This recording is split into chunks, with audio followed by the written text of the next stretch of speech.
Narito ang latest update sa nawawalang beauty queen at teacher na si Catherine Camilon na mapa sa hanggang ngayon ay nawawala pa rin. Nagmatch ang DNA na nakuha sa loob ng abandonadong pulang SUV, sample mula sa mga magulang ng beauty queen na si Catherine Camilon, pero hanggang ngayon hindi pa rin siya nahahanap. Narito ang buong detalye. Ngunit bago tayo magpatuloy, huwag kalimutang i-like, share, subscribe, and click the notification bell for more updates and for more upcoming videos. Maraming salamat! Mahigit 2 buwan na ang lumipas mula nang mawala ang beauty queen na si Catherine Camilon mula sa Lemery, Batangas at hanggang ngayon, hindi pa rin tukoy ng Batangas Police ang kinaroroonan ng dalaga. Patuloy naman na umaasa ang PNP na buhay pa si Catherine Camilon pero ang bawat araw na lumipas ay hindi raw magandang pangitain. Matatanda ang October 12, 2023 nang huling makitang buhay si Catherine Camilon sa isang mall sa Lemery. Nagpaalam itong papasok sa trabaho sa Batangas City bago ito mawala. Matatandaan ring may 2 testigo naman ang lumutang at sinabing nakita nila si Catherine Camilon at isinakay sa pulang SUV.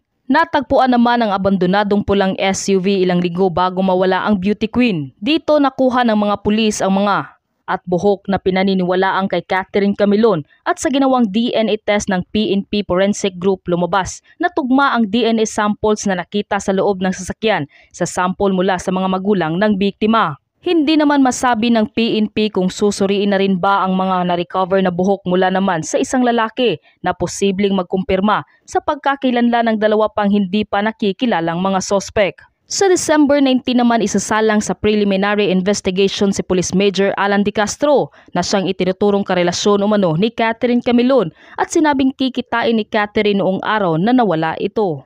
Nahaharap na rin si Major Alan De Castro sa reklamong kidnapping at serious illegal detention. Bukod sa kanya, dawit rin ng isang Jeffrey magpantay na driver bodyguard ni De Castro at 2 hindi pa nakikilala. Alang-alang sa kanilang pamilya ay nananalangin pa rin po tayo na buhay pa rin po si Miss Catherine Camilon, bagamat na matagal na nga po ito, yung habang tumatagal yung luminipis na rin po yung tsansa na siya ay masakit ito para sa mga magulang because this would somehow confirm na si Catherine, hindi lamang po ito yung hair strand, pati nga po yung blood stain ay nagmatch po sa DNA profile nila, which according to forensic ay ang probability o percentage po ay 99.99%. I don't want to preempt po yung gagawin po ng SITG, whether dito pa lamang po sa level po ng preliminary ay they would ask for the submission po ng DNA sample po ng ating mga possible suspect po that would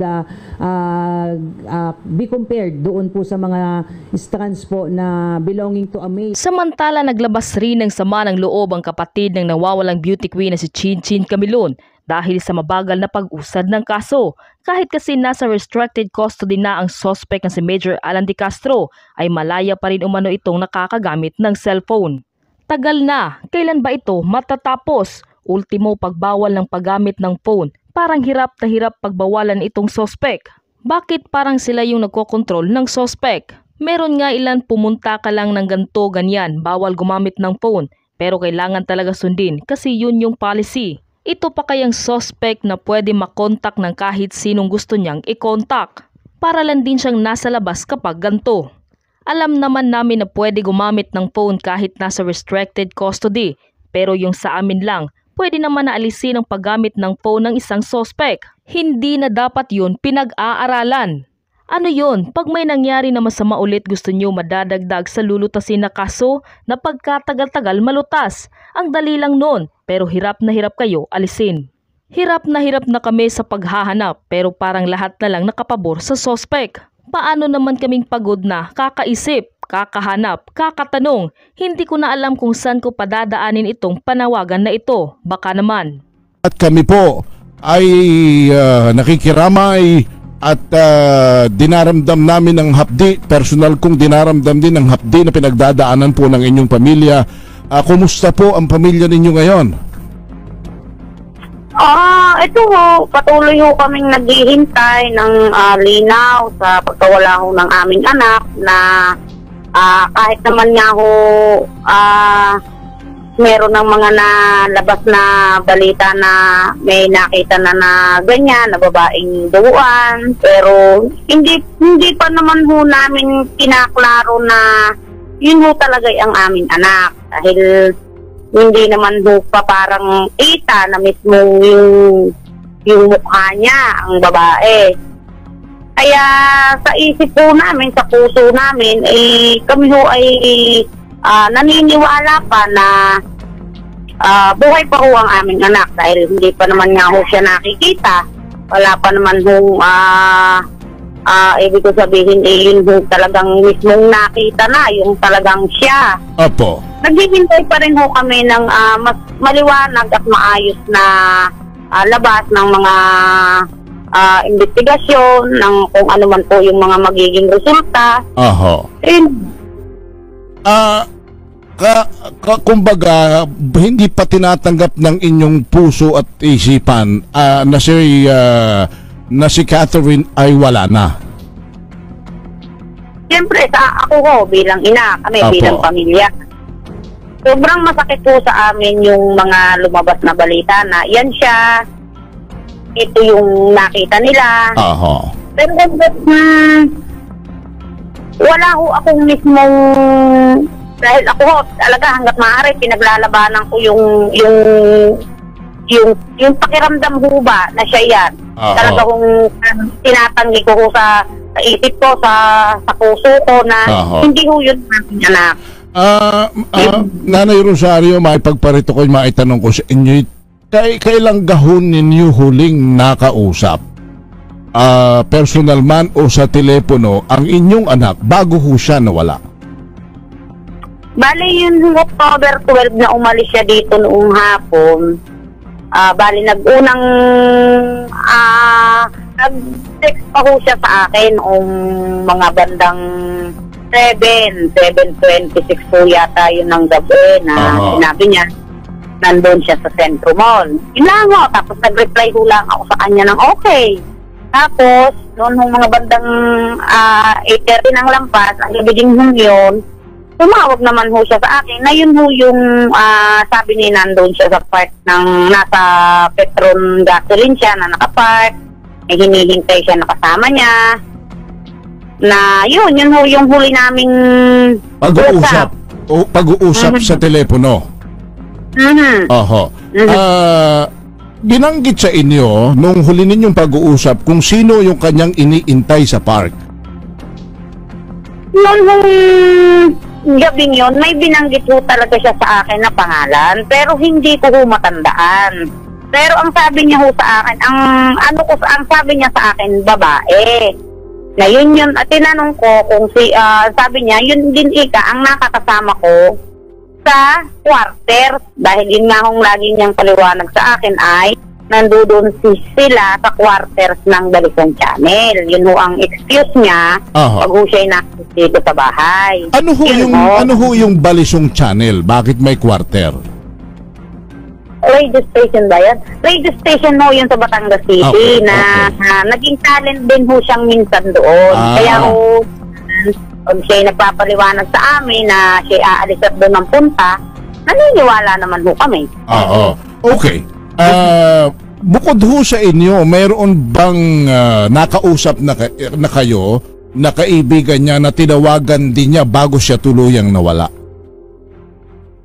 Ang pagkakasabi ho ng kaibigan niya sa amin, nung oras na hinahanap na ho namin si Kat, ay tumawag ho muna siya sa aking panganay na anak, sa ate ho ni Kat. Tapos ang sabi niya, meron ho daw siyang sasabihin importante. Then pagkatapos ho noon, parang sa text message na lang ba kayo din nakausap? Sa messenger na lang ho sila nagkausap na nagsabi ho yung kaibigan na ito, ganyan, ang kanyang kikitain. Wala siyang ibang kinikita kung hindi yan. Yung sinabi hong suspect na yan. Yung barkada niya ang kumontak sa inyong isang kapatid na ate naman ni Kat. Okay, na sinabi nung kaibigan niya na walang kinikita yung inyong anak kundi yung pulis na suspect. Nay, hindi na ako mahihiyang magtanong sa inyo. Ano ba ang pagkakaalam ninyong kwento sa pagitan po ni Kat at noong pulis na sinasabi? Nung una, wala ho kaming alam dahil wala hong sinasabi sa amin ang aming anak na meron siyang karelasyon na ganyan. noong araw, nung gabi ho, na hanap kami dahil nagposto sa Facebook ang aming panganay, ang ate niya na nawawala. Nasaan ka ba, Catherine? Tapos nagtawag nga ho yung kaibigan niya na ang sabi ho ay nag-message sa akin, parang meron ho silang conversation nung aking nikat, yung kaibigan niya na sinabi dito kay King na ito ang kanilang sitwasyon pag siya napunta sa Batangas, ito ang kanyang kasama, ito ang sinesend na message. Hindi ba parang yung message, nagpapalitan sila, uusap sila sa iMessage ba yun? Na yun ho, yung tinukumpuni ng aming anak doon sa kanyang kaibigan, yung kanyang kasaysayan doon sa Batangas, kung siya napunta doon, kung sino ang kanyang kasama, kung ano ang kanilang gayon. Yun parang doon siya. So may kinukwento si Kat doon sa kaibigan niya, may nababanggit bang may relasyon sila nung sinasabing pulis na suspect?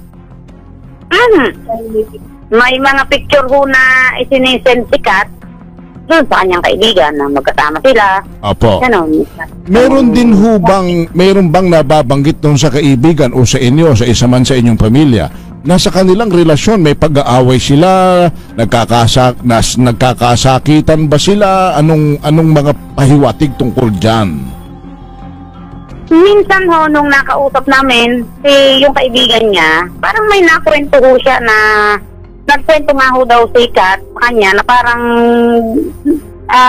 nagkukwento na parang siya sinasaktan, ganoon. Nag-inaho sa kanya ni Kat na pag sabi ko naman minsan nung sa bahay, may inano din naman yung pasa, pero hindi naman ho yung mismong maraming na. Siyempre kung yun ho naman sobrang dami na siya may mga ano-ano. Pagtatanong ako, meron din ho siyang ipinakita sa akin, yung aking anak, na sabi meron akong pasa, hindi ko alam kung saan nadali. Yun ho ang sabi niya. Saan parte ng katawan siya may pasa?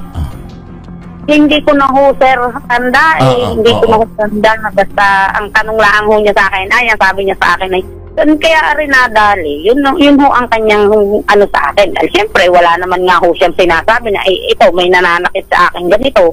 Wala naman ho siyang sinasabi dahil wala naman ho sinasabi sa amin kahit ano. Pero sa inyong pag-uusap bilang mag-ina, nag-open ba siya ng tungkol sa relasyon niya doon sa pulis? Wala ho, sir. Wala ho talaga. Wala siyang inaamin. Kung sa kanya ho kay Kat talaga, wala ho talaga kaming alam. Hindi rin ho ninyo siya tinanong, ano ba Catherine itong nababalita? May relasyon daw kayo ng pulis? Wala kayong natanong na gano'n? Yun yung balita na hindi pa nasasabi sa amin nung kaibigan ni Kat. Wala ko talagang nagbabalita sa amin na ganito, may nababalita kaming ganyan si Catherine. Wala naman nakakarating sa amin na gano'n Dahil siyempre kung meron pero minsan nagtatanong din ako kay Kat. Sabi ko, wala ka bang boyfriend? Wala ka bang kinikita pag napunta ka sa Batangas? Minsan ko na ho yung naitanong sa kanya. Wala ka ba akong kinikita pag napunta ka sa Batangas? Ang sagot niya ho lang sa akin, wala. Sinong kikitain mo? Di siyempre yung mga kasama ko. Yan ho ang naging ano niya sa amin Yan ho lagi ang sagot niya sa amin na kahit na nga minsan. Iisipin niyo, ba't ka ba nandoon? Di may sinasabi siya na gano'n. May excuse yan sa amin.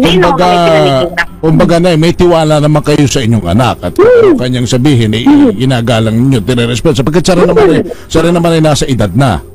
Oo, yun ho ang aking katuwiran Ako ho, sabi ko sa kanila, kahit dito sa aking panganay, kayo ay may sapat ng edad. Para hindi ninyo naman kung ano ang inyong ginagawa. Kaya nyo nang magdesisyon para sa inyong sarili. Kaya ho ako'y naging maluag na sa kanila. Lalong kay Kat dahil ang sabi ko ho, alam ko naman na may kakayanan siya para gawin ang mga bagay na alam niya. Sino ba pa talagang humanga sa kanyang abilidad bilang ganyan, nakakasali sa mga ganyan, kasi ang teacher, kaya ako'y malaki ang tiwala sa kanya. Ano uling tinapos ni Kat? Ano po siya, teacher po siya. Tapos meron na po din siya. Tapos siya ay beauty titleist, beauty queen siya dyan sa Batangas sa atin, ano ho? Mahilig ko siyang sumali sa mga pageant kahit saan kahit hindi naman din medyo pinapalad rin siya, pero mahilig ko siyang sumali sa mga pageant. Ito bang sikat ay mayroon hong ginagamit na kulay pula raw ho na CRV? Wala ho, wala ho ang ginagamit niya hong sasakyan. Yun hong kulay gray na yun hong Nissan Juke. Yun hong naka post up mga sa Facebook na noon nang hinahanap siya, inilagay ho sa Facebook na yun ang sasakyan niya, baka may nakakakita. Pero wala ho yun siyang pula. Opo. Ano po itong sasakyang ito? Ito ho ba ay nabili niya? Personal ba niya ito? Paano siya nagkaroon ng Nissan Juke? Kung mamarapatin ninyong masagot itong aking tanong. Nung una ho na inuuwi-uwi niya dito yan, ang excuse niya ho uling sinasabi sa amin, yung paliwanag niya sinasabi sa amin ay, ito ay pinahiram lang ito sa akin, nung kasamahan ko sa Balisong. Yun ho, siyempre, Balisong Channel, yun ho, yun. Di ano pa ho, kahit medyo meron ho akong tanong, minsan ho, sasagot siya, na parang hindi ho akma doon sa tanong ko. Di ngayon na ho, di noong nagtagal na, nung naiuwi niya, dahil dati ho, iuuwi, tapos ibabalik niya doon, tapos pag-uwi niya, hindi na ho niya uli dala. Tapos nung may buwan na sinabi na niya na, ito ay nabili ko na, yun ho ang sabi niya sa akin, nabili na daw niya, doon sa kasamahan niya sabi. Ay tapos, nito nga hong nagkaganito na iyang sitwasyon niya, nasabi din ho sa amin ng kaibigan niya na ito ho daw sasakyan na ito ay galing mismo doon sa suspect yan. At yun ho ang sabi ni Catherine. Na ibigay yun sa kanya. Kanino niya sinabi na yung sasakyang ginagamit niya na Nissan Juke na gray ay galing doon sa suspect? Kanino niya binanggit yun? Sa kaibigan? Hindi mo sa kaibigan. Lahat ho ng mga nailabas na mga alam namin na nalaman namin na nagkaroon na may relasyon niya, doon lamang ho sa kaibigan niya. Itong kaibigan ho niya ay co-teacher niya ba ito? Kaklase niya? Kababata niya rin sa inyo? Best friend niya ba ito? Ano ho, parang naging ano niya sa kapadyant din po. Kapadyant niya? Opo. Naging kibigin niya sa yun hong nanay, yung pulang CRV na yan, nakikita ba, minsan ba nakita na ninyo yan dyan sa inyong paligid-ligid sa tuoy, o mayroon bang natatandaan kayo na inihatid yung anak nyo na yan, yung sasakyang yan ang dala? Hindi ho namin siya nakita dito, hindi ho namin nakikita na may naghahatid sa kanya na yung sasakyan na yan. Opo. Dahil pag sabi naman niya ho at minsan siya inihatid, ang gamit din ho daw ay yung kanyang sasakyan na ginagamit. Ganon. Na ang sabi pa po noong kaibigan na ang tanong po daw ni Kat sa kanya babayaran ko ba ito sa kanya? Yun ho ang doon sa suspect. Opo. Ang sabi naman daw nung kaibigan, bayaran mo para wala kang utang na loob. Di kung hindi ka tinanggap po, di okay. Kung tinanggap po, di bayad ka. Yun mo ang naging sabi sa amin ng kaibigan niya. Pero iyon ay ikinukonsider noong pulis at saka nung anak ninyo na bigay sa kanya? Ang hindi po sa amin hindi sinabi ni Kat na bigay yun sa kanya Ang sabi niya ho sa amin ay binili niya. Binili niya, oo. Dahil siyempre, hindi naman ho siguro niya sasabihin yun sa amin dahil wala naman talaga siyang pinapaliwanag sa amin. Opo. Kaya niya ho yun nabili, nag-reloan siya. Hindi naman niya ho sinasabi na ay may nagbigay nito sa akin. At wala naman ho siyang pinapaliwanag na may karelasyon siya. Tapos ang lahat nga hong ito ay nalaman namin doon sa kaibigan niya na siya niyang pinagsasabihan. Minsan ba, Nay, ay may naghatid, halimbawa, may naghatid ba sa kanya dyan na naka-uniforme na mga pulis? May nagitaw ba sa inyo riyang mga naka-uniforme na tila umaalalay kay Kat? May mga pagkakataon bang ganon? O kahit dun sa mga pageant na sinasalihan niya? Dito sa bahay, yung ika ngayang mga ganyan na mga naghahatid na mga parang minsan ho, bali 2 beses na matagal-tagal na din ho, pero ngayon taon din ho lang na ito. Pero nakausap naman ho namin na parang sila ay nagmitlaan dito sa bahay. Magkaibigan sila, ay parang sinadya ang sikat dito sa bahay para siya makita ng personal. na nakausap din naman ho namin dito. Yun, tapos meron ng isang beses din na dinaanan lang ho daw siya para sila ay magkakilala, mag-hi ho sa akin. Yun lang ho, pero yan sinabing karelasyon na yan, hindi ko ho yan nakikita. Ibang pulis ang dumaan sa inyo para makilala si Kat, diba? Ang sabi naman niya nga ho, yung parang mga kausap niya, yung mga kaibigan niya, nasa na ho, gusto ng mamit, ng personal. Kaya po siya minsan yung parang dinadaanan, may mga pinuntahan ho daw, gusto nang dumiretso dito para siya makita ng personal. So yung suspect na sinasabi ni minsan hindi ipinakilala o nagpakilala o isinama o nakarating sa inyo, walang kayong natatandaan? Wala akong ganun. Pero sa kwento ng kanya kaibigan, may relasyon si Kat at yung sinasabing suspect. Meron. At may nakwento ba na gusto nang makipag-break ni Kat? May nag-away ba sila na magwawalaan na sila? May ganun bang pangyayari raw? Diyan na sa bagay na yan, wala kaming alam. Wala akong nakukwento sa akin si kaibigan niya o wala akong siyang nakwento sa akin na gano'n. Nung lumutang na yung mukha, pangalan ng police major na sinasabing siyang suspect, kumbinsido ba ang inyong pamilya na siya nga ang gumawa nito sa inyong anak? Wala na akong iba. Ano po ang inyong naging batayan para makumbinsi kayo na ito na nga? Dahil sa mga sinasabi sa mga sinasabi ho ng kaibigan niya at sa mga conversation nila na ipinapasa niya sa kanyang kaibigan, wala na hong iba. So kumbinsido ang pamilya ninyo na ang may kagagawan ng pagkawala ng inyong anak ay yung police major na sinasabi at inilutang na ng CIDG. Wala na hong iba. Okay. Nay, si Kat, ano ang talagang pangarap niya sa buhay na napag-uusapan ninyo, yung mga light moment ninyo bilang mag-ina, naglalambing sa inyo, gusto kong maging ganito. Ano yung pangarap niya sa kanyang sarili at sa inyo bilang pamilya? Si Kat po, responsable ho talaga yan bilang anak. Sa simula ho, nagkatrabaho siya.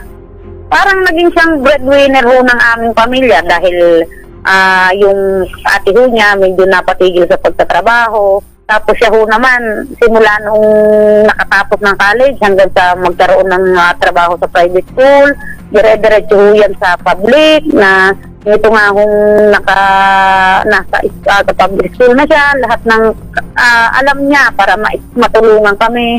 Siya ho ang nagsaayos ng aming simpleng bahay na pag may pera siyang galing sa sweldo, binibigyan niyo ho ako kahit kaunti-kaunti. Basta pagdating ho sa buhay pamilya, responsable ho si Kat. Pero pagdating ho dito sa bagay na nangyaring ito, wala ho siyang nai-open sa amin kahit ano. Malambing ba siyang anak sa inyong mag-asawa, sa kanyang mga kapatid? Malambing ho alam ko ho sa kanya pag yung parang siya may wala sa mood, tahimik ko yan. Pero pag ho siya ay parang isip niya parang okay siya ho ay daldal. Kwento siya ng kwento ng mga tungkol pa niyang mga eskwela, kanyang mga estudyante, kukwento ho siya sa ate niya. Tapos kahit ho sa akin, sasabihin niya, inay, tingnan mo yung mga eskwela ko, mga estudyante ko, magbibideo ho siya. Ulit-ulit niyang ipakikita sa amin. Ilang magkakapatid si Kat? Dalawa lang ho sila. Nung kanyang ate, bunso pa siya. Bunso ho siya. Napakasakit nito, inay, babae, bunso. Ang ganda ng bukas na nag-aantay sa kanya. Ang ganda ng kanyang mga pangarap sa sarili at sa inyo, biglang kinuha sa malagim na paraan na hanggang ngayon ay hindi pa ninyo nakikita. Kung siya'y nakikinig at siya'y buhay pa at siya'y may kapasidad pa na kayo'y marinig niya ng puso sa puso, ano ang gusto ninyong sabihin kay Catherine? Wala ho, anak. Catherine, Kat, alam ko, ramdam ko sa puso ko na nandiyan ka. Alam kong hindi ito ang panahon, hindi pa ito ang panahon para ikaw ay mawala sa amin. Basta maghihintay kami, hihintayin ka namin hanggang sa makabalik ka. At magsisimula ulit tayo ng mas maayos at magandang buhay. Yung marami mong pangarap, yung marami mong sinasabi sa akin na ganito, ganyan ka. Ayan, gagawin uli natin sa pagbabalik mo. Mahal na mahal ka namin, anak. Gaano kahapdi, gaano kalungkot, kapait ang nararamdaman ninyo ngayon? Sa nararamdaman ko ngayon, talagang sobra kong sakit na yung luha ko, hindi ko na alam kung kailan siya lalaglag. Hindi ko na yun bang parang yung sakit na nararamdaman ko talagang pinaglalabanan ko dahil naasa ho ako na ang aming anak ay makakabalik ng ligtas. Tulong ho at awa ng Panginoong Diyos. Opo. Hanggat hindi ko nakikita ang aking anak na siya yan talaga, kung kahit meron ng mga ganyan ng mga nababalita, alam ko sa puso kong buhay ang aking anak. Yun ho ang ipinananalangin ko at ipinagmamakaawa ko sa Panginoong Diyos. Opo. Buhay ho ang aking anak. Nay, ano ang gusto ninyong sabihin at iparating sa taong gumawa nito sa inyong anak? Alam kong nakikinig siya. Baka nga ho nasa kampo, rami sila ngayon nakikinig at nanonood. Ano ang gusto ninyong sabihin mula sa iyo at mula sa inyong angkan? Sir, ako ito, kung sakali at maririnig niya, sa akin noon pa ho, sinabi ko na sa mga nakakausap ko, ang mahalaga hula ang sa amin ay ang aming anak. Makita namin siya, makabalik siya sa amin dito, ligtas, buhay, kung ano man ang naging sitwasyon niya. Sa amin ho, sir, wala akong magiging problema. Yun ho lang ang po pwede kong maipaabot sa kung siya may nakikinig. Siguro nga, ika nga ako bilang ina. Siya, wala siyang kahirap-hirap sa aking anak. Pero siguro, dumating sila sa puntong baka nga minahal niya din ang aking anak. Binigyan niya ng halaga. Ngayon ho, ang masasabi ko hula ang makita namin ang aming anak, makabalik siya, ligtas, buhay. Tapos ho ang problema. Wala akong magiging problema dahil sa lahat po ay ang mahalaga hulaang ay ang aming anak. Mahalaga hulaang ay makabalik siya ng ligtas, buhay. Hanggang kailan kayo maghihintay? At kung hindi ba dumating ang panahon na makaharap at maiharap sa inyo ng buhay ang inyong anak, kayo ba ay handang makipagsapalaran sa husgado? Opo. Hanggang kailan ninyo iintayin yung sinasabi ninyong maibalik sa inyo ng buhay?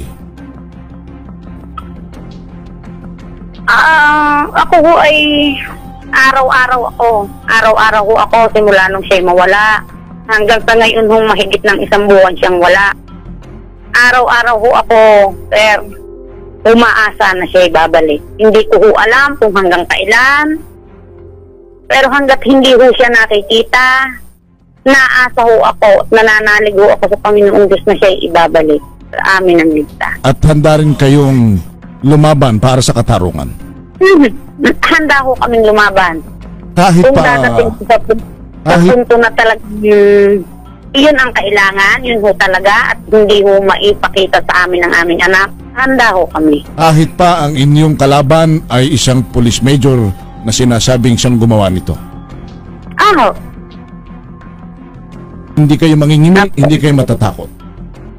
Hindi ho. Dahil yan hong aming, ito hong hamon na ito sa amin ng buhay, sa aming buhay, talagang kailangan hong mas maging matatag, kailangan hong mas maging matapang para sa katotohanan. Masakit man nga ho ika, sobrang sakit. Okay. Kailangan ho namin lumaban. Kailangan ho namin ng kalinawan para sa aming anak. Alright, Nay.